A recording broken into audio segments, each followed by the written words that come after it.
There were quite a group of us that used to go to the Cottage Cafe all of the time, which was right down next to the courthouse.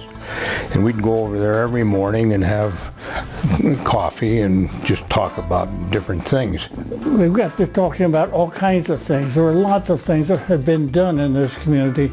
And we were all considering, what we could do to keep Elko going or growing.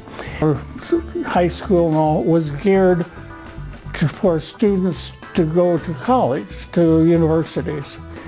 And we had only a small percentage of those were actually going there. The rest of them were left out. And somebody suggested, well, maybe we ought to look at a community college. There wasn't one in the state. Earlier, they had gone to the University of Nevada at Reno and asked them if they would form a college here. And they came down and they looked around and they went back and they said, no, we don't think you could have a college for at least 25 years. What's a community college? We'd never seen one. A lot of Rotarians would bring in friends for lunch during the meeting, and you could just see that they would bring somebody in that knew how to do this. There was a friend, Fred Harris, that was involved with the Treasure Valley Community College, and he spoke to us that morning, and he was enthusiastic. It really triggered it. All of a sudden, gee, that's what we're looking for, We all piled in a car, went up through the reservation and out through Mountain Home over to Boise and then on to the Treasure Valley Community College. Before our trip was over and we came back to Elko, he had shot the president of the Treasure Valley Community College. He shot him a deal, and we hired him. And we also hired his second in command, Carl Devlin. Well, of course, money was obviously number one. We had no money.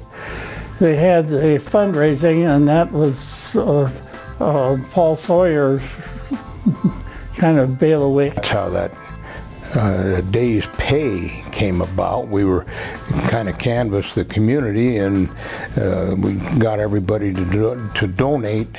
And they raised almost $50,000 in about a month. In today's economy and purchasing power, that'd be $350,000. Yeah, and it just amazed me to see that kind of cooperation so quickly. We hadn't any place to hold classes. We had a grammar schooling wasn't being used, so it would make a pretty good start for a community college. Plus the high school, they didn't have much going on at night, so we could hold night classes in the high school. In those days, when we first got this thing off the ground, you either taught a course or you took a course. Actually, I was amazed at the talent in this community, because we had all kinds of people that could teach all kinds of courses. And all the professional people in town were signed up to teach the courses. And as a matter of fact, I taught something and I can't remember exactly what it was. Whatever it was, it turned out just great. We signed up first out for a course, square dancing, which improved our social standing.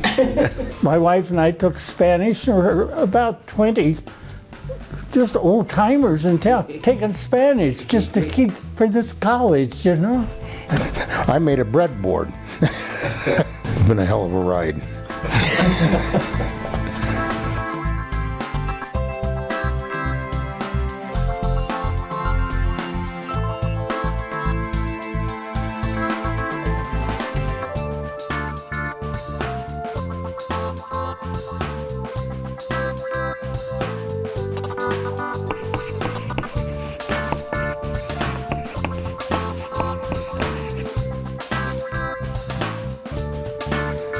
All I can say is it's been a great adventure.